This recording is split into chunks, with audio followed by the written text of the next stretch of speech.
Hello hi നമസ്കാരം. ഇന്നത്തെ നമ്മുടെ വീഡിയോസ് എല്ലാം കാറിലിരുന്നിട്ടായിരിക്കും. ഇന്ന് 3 സിനിമകളും തിയേറ്ററിൽ പോയി കാണാൻ തീരുമാനിച്ചു. അപ്പോൾ ഓരോ സിനിമയും കഴിഞ്ഞ് അടുത്ത സിനിമ കാണാൻ വേണ്ടിയിട്ട് കുറച്ച് ദൂരെയുള്ള തിയേറ്റർ അങ്ങനെ ബുക്ക് ചെയ്ത് പോയി. അപ്പോൾ എന്തായാലും ട്രാവലിൽ തന്നെയാണ്. അപ്പോൾ അതുകൊണ്ട് കാറിലിരുന്ന് ഷൂട്ട് ചെയ്യാൻ തീരുമാനിച്ചു. നടന്ന സംഭവം എന്ന സിനിമയാണ് ഞാൻ ആദ്യം കണ്ടത്. ആ സിനിമയെക്കുറിച്ചാണ് നമ്മൾ ഈ വീഡിയോയിൽ സംസാരിക്കുന്നത്. സിനിമ എനിക്കൊരു ഓക്കേഷ് അനുഭവമായിരുന്നു എന്ന് പറഞ്ഞുകൊണ്ട് നമുക്ക് ആരംഭിക്കാം. സിനിമയുടെ വലിയൊരു പോസിറ്റീവ് ഘടകമായിട്ട് എനിക്ക് ഫീൽ ചെയ്തത് ഇതിൽ കുടുംബങ്ങളെ കാണിച്ചിരിക്കുന്നതാണ്. പ്രത്യേകിച്ച് നമ്മുടെ സുരാജ് വെഞ്ഞാറമൂടിൻ്റെയും അതുപോലെ തന്നെ ലിജോ മോളുടെയും ആ ഒരു ഫാമിലി കാണിച്ചിരിക്കുന്നത് അത് ഗംഭീരമായിട്ടായിരുന്നു. എനിക്ക് അത്രയും റിലേറ്റബിൾ ആയിട്ട് ഫീൽ ചെയ്തു. അങ്ങനത്തെ കുടുംബങ്ങളെ നമ്മൾ കണ്ടിട്ടുണ്ട്. അല്ലെങ്കിൽ ഈ അച്ഛൻ ബഹളം ഉണ്ടാക്കുന്നത് കണ്ട് കുട്ടി കരയുന്ന രംഗങ്ങൾ എന്നൊക്കെ പറയുന്നത്, പ്രത്യേകിച്ച് സിനിമയുടെ ക്ലൈമാക്സിലേക്ക് വരുമ്പോൾ അവർ ആ രംഗമൊക്കെ ചെയ്തു വെച്ചിരിക്കുന്നത്, കുട്ടികളെ ഇത് എഫക്റ്റ് ചെയ്യുന്നത് കാണിച്ചിരിക്കുന്നത് ഗംഭീരമായിട്ടാണ് എനിക്ക് ഫീൽ ചെയ്തത്.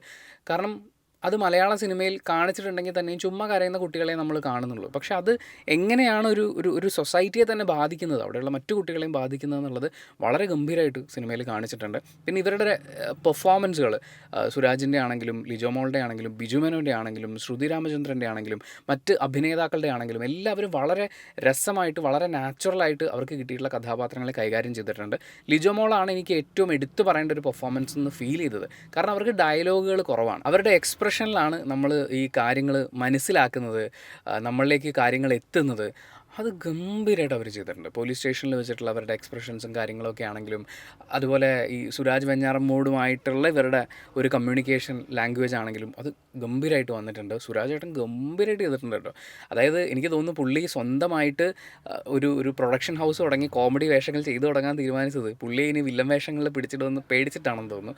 അത് ഈ സിനിമ കണ്ടു കഴിഞ്ഞാൽ നമുക്ക് ഫീൽ ചെയ്യും. പുള്ളി അത്രയും രസമായിട്ട് ആ ക്യാരക്ടർ ചെയ്തിട്ടുണ്ട്. ഇത് കണ്ടു കഴിഞ്ഞാൽ ഇതുപോലത്തെ ക്യാരക്ടേഴ്സ് നമ്മൾ ഒരു എഴുത്തുകാരനൊക്കെ ആലോചിക്കുകയാണെങ്കിൽ ആദ്യം സുരാജേട്ടൻ്റെ മുഖം മനസ്സിലേക്ക് വരും. ആ രീതിയിൽ പുള്ളി അത് രസമായിട്ട് ചെയ്തിട്ടുണ്ട്. രണ്ടാമത്തൊരു വലിയ പോസിറ്റീവ് ഘടകം എനിക്ക് ഫീൽ ചെയ്തത് ഇതിൻ്റെ സൗണ്ടിങ് ആണ്. അതിൻ്റെ മൊത്തം സൗണ്ട് ഡിപ്പാർട്ട്മെൻറ്റ്, പ്രത്യേകിച്ച് അതിലെ മ്യൂസിക്, അങ്കിത് മേനോൻ്റെയാണ് മ്യൂസിക്. പുള്ളി അത് രസമായിട്ട് ചെയ്തിട്ടുണ്ട്. പലയിടങ്ങളിലും ആ സിനിമയിൽ വിഷ്വലി എന്താണോ നമ്മളോട് കമ്മ്യൂണിക്കേറ്റ് ചെയ്യാൻ ശ്രമിക്കുന്നത് അതിനെ കുറച്ചും കൂടി ലൗഡാക്കുന്നത്, അല്ലെങ്കിൽ കുറച്ചും കൂടി ഒരു പക്ഷേ വിഷ്വലിനേക്കാൾ കൂടുതൽ കമ്മ്യൂണിക്കേറ്റ് ചെയ്യുന്നത് സൗണ്ടിലൂടെയാണ് എന്നെനിക്ക് ഫീൽ ചെയ്തിട്ടുണ്ടായിരുന്നു. ഇതിൽ സുധി കോപ്പ ചെയ്തിട്ടുള്ള ക്യാരക്ടറുമായിട്ട് ബന്ധപ്പെട്ട് പുള്ളി വരുമ്പോൾ അവർ വെക്കുന്നൊരു സൗണ്ടുണ്ട്. അത് അടിപൊളിയായിരുന്നു. എന്താണെന്നുള്ളത് നിങ്ങൾ സിനിമ കാണുമ്പോൾ മനസ്സിലാക്കുക.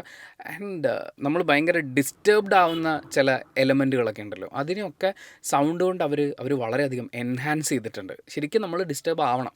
നമ്മളെ ഡിസ്റ്റർബ് ആക്കാൻ വിഷ്വലിന് ഒരു പരിധി വരെ സാധിക്കുമ്പോൾ അതിനെ അടുത്ത ലെവലിലേക്ക് എടുത്തു വെക്കുന്നത് ഇതിൻ്റെ മ്യൂസിക് ഡിപ്പാർട്ട്മെൻറ്റ് തന്നെയാണ്. ക്യാരക്ടറൈസേഷൻ എനിക്ക് വളരെ വലിയൊരു പോസിറ്റീവ് ഘടകമായിട്ടാണ് ഫീൽ ചെയ്തത്. കാര്യം എല്ലാവരും ഇതിനകത്തുണ്ട്.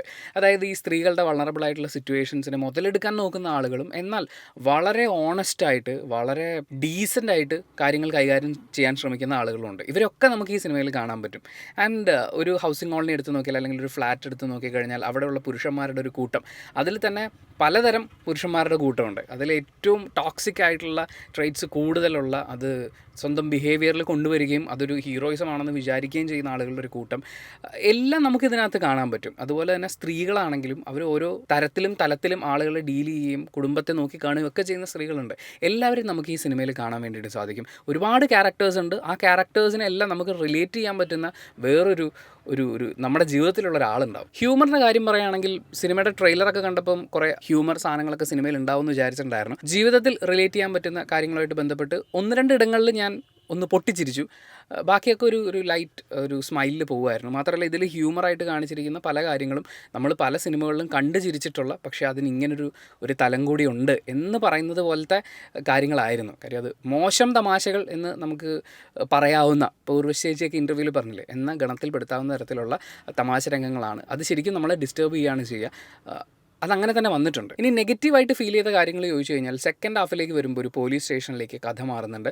അപ്പോൾ ഒരു പോലീസ് സ്റ്റേഷൻ അല്ലേ, എന്നാൽ കുറച്ച് പോലീസ് കേസുകളും കൂടി ഇരിക്കട്ടെ എന്ന് വിചാരിച്ചിട്ട് അവർ കുറേ കേസുകൾ ഇതിനകത്ത് ഇൻവോൾവ് ചെയ്തിട്ടുണ്ട്. എനിക്ക് അത്രയും കേസുകൾ വേണമായിരുന്നോ എന്നൊരു സംശയമാണ്. കാര്യം ഈ വിഷയമായിട്ട് അത്ര ക്ലോസായി നിൽക്കുന്ന അല്ലാത്ത ഒരു കോമഡിക്ക് വേണ്ടിയിട്ട്, ഇപ്പോൾ വടിവേലു സിനിമകളിൽ അദ്ദേഹത്തിൻ്റെ കോമഡികൾ എന്ന് പറഞ്ഞാൽ കുറച്ച് കോമഡി സീനുകൾ ഇതിനകത്തേക്ക് കൊണ്ടുവന്നിട്ടുണ്ട്. ആ വിഷയത്തിൽ നിന്ന് നമ്മൾ വല്ലാണ്ട് വിട്ടുപോകുന്നത് പോലെ എനിക്ക് ഫീൽ ചെയ്തു. കാര്യം സിനിമയുടെ തുടക്കം മുതൽ ഒരു വലിയ സ്റ്റേറ്റ്മെൻറ്റിലേക്ക് ലാൻഡ് ആവുന്ന പോലെ എനിക്ക് ഫീൽ ചെയ്തിട്ടുണ്ടായിരുന്നു. പക്ഷേ അവിടുന്ന് സെക്കൻഡ് ഹാഫ് തുടങ്ങി കഴിയുമ്പോൾ ഇവർ വേറെ കുറേ കാര്യങ്ങളൊക്കെ ആയിട്ട് പോകുന്നു. അവിടെ എനിക്കൊരു എഴച്ചിൽ ഫീൽ ചെയ്തു. പിന്നെ സിനിമയുടെ അവസാനത്തേക്ക് വരുമ്പോൾ ഒരു മാസ് എലമെൻ്റ് ഒക്കെ കൊണ്ടുവരാൻ വേണ്ടിയിട്ടുള്ള അവരുടെ ശ്രമങ്ങളൊക്കെ ഉണ്ട്. പക്ഷേ പൊളിറ്റിക്കലി സ്പീക്കിംഗ് ആ ആ സിനിമയിൽ അതുവരെ അവർ സംസാരിച്ചുകൊണ്ടിരുന്ന രാഷ്ട്രീയത്തിൻ്റെ ഒക്കെ ഒരു വേറെ ട്രാക്കിലേക്ക് സിനിമ പോകുന്നത് പോലെ എനിക്ക് ഫീൽ ചെയ്തു. പ്രത്യേകിച്ച് ശ്രുതി രാമചന്ദ്രൻ്റെ ക്യാരക്ടർ ഒരു കാര്യം ബാക്കിയുള്ളവരുടെ മുമ്പിൽ പ്രസൻറ്റ് ചെയ്യുന്നൊരു സീൻ നമ്മൾ കാണുന്നുണ്ട്. അതിലവർ പറഞ്ഞത് എന്താണോ അതിൻ്റെയൊക്കെ നേരെ ഓപ്പോസിറ്റ് ആയിട്ടുള്ള അങ്ങനത്തെ ഒരു ലൈനിലാണ് പോകുന്നത്. ഏറ്റവും അവസാനം തല്ല് ജയിക്കുന്നവൻ തന്നെയാണ് മിടുക്കൻ എന്ന് പറയുന്നൊരു ആംഗിളിലേക്ക് സിനിമ പോയോ എന്നെനിക്ക് തോന്നി. ഒരുപക്ഷെ കുറച്ചും കൂടി ഞാൻ ഈ സിനിമയെക്കുറിച്ച് ആലോചിക്കാനുണ്ടാവുമായിരിക്കും. എന്തായാലും നിലവിൽ ഞാൻ ആലോചിച്ച് നോക്കുമ്പം ആ സിനിമ പറഞ്ഞു വെച്ചിരുന്ന കാര്യങ്ങൾ അല്ലെങ്കിൽ പറയാൻ ശ്രമിച്ചിരുന്ന കാര്യങ്ങൾ അതിൻ്റെ ക്ലൈമാക്സിലേക്ക് വരുമ്പോൾ ഇങ്ങനൊരു സീക്വൻസ് അതിൽ ആഡ് ചെയ്തപ്പോൾ അതിൻ്റെ ആ ഒരു വളരെ സത്യസന്ധമായിട്ടുള്ളൊരു സംഭവം എന്ന് പറയില്ലേ, അത് മിസ്സായി പോയ പോലെ എനിക്ക് തോന്നി. ആകെ മൊത്തത്തിൽ നോക്കുമ്പോൾ പൊളിറ്റിക്കൽ സൈഡ് എടുത്ത് നോക്കുമ്പോഴും എനിക്ക് അത്ര സാറ്റിസ്ഫൈങ് ആയിട്ട് വളരെ സ്ട്രോങ് ആയിട്ട് ആ പൊളിറ്റിക്സ് പറഞ്ഞോ എന്നൊരു സംശയമുണ്ട്.